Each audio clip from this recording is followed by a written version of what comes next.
Chair is pleased to welcome a recent addition to the committee, Ms. Betty Sutton of Ohio. I thank the Chairman, Director Mueller. Thank you for being here to shed some light on the Bureau's operations. There are so many topics, and I share my colleagues' wishes that you return often so we can delve into a lot of them deeper. At this moment, I'd just like to talk to you a little bit about something we haven't discussed, the whistleblower protections.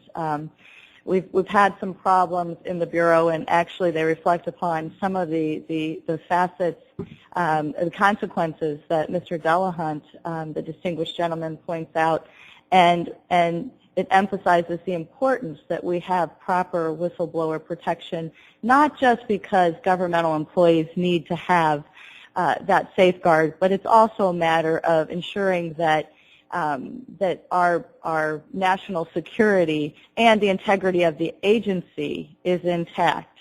I know that you've given personal assurances in the past that you were going to take action to ensure that whistleblowers would be protected, but we know that there's been a culture within the FBI through some years where that just hasn't been the case. So I'd like to just, for a moment, go through a couple of those instances, and then you can share with me how things have changed so that their plight would have changed and outcomes would be different.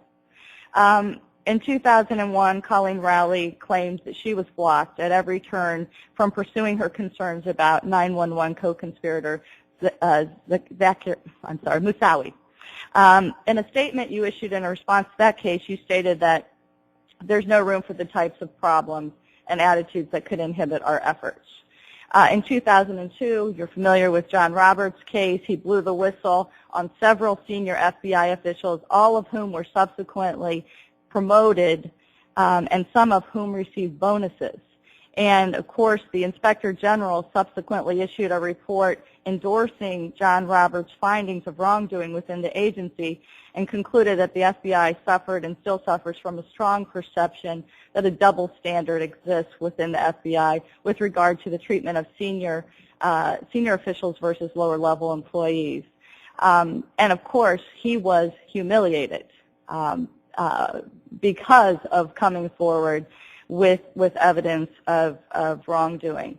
And we're all familiar with Sibel Edmonds, a former translator with the FBI who did work for the counterterrorism program, who was fired after reporting serious problems in the Bureau's Translation Services Department.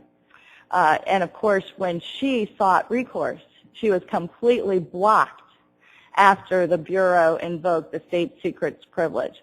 So my question to you is, what have you done specifically to make sure that moving forward, not redress in those cases, but moving forward, that these things shall not happen, and the chilling effect that this culture produces and the consequences beyond that are no longer being felt?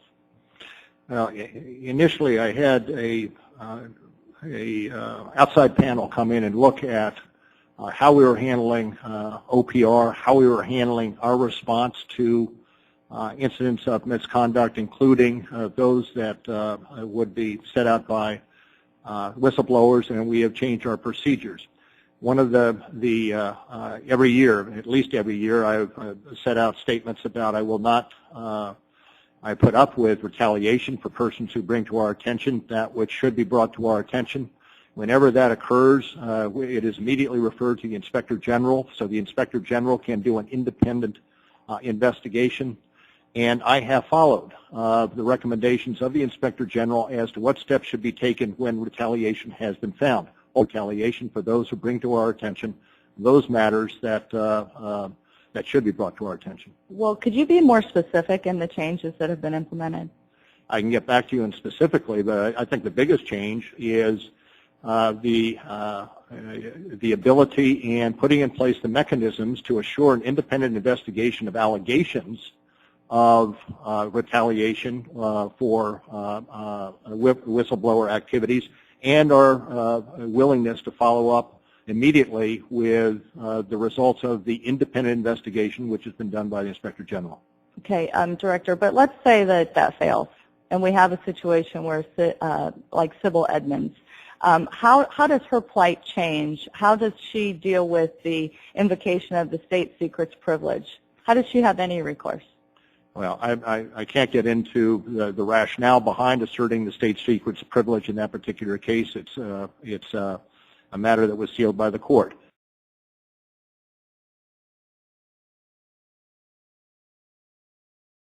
But in that case as well, the case was investigated independently, and actions that were necessary to be taken as a result of the investigation as to individuals in the FBI have been taken.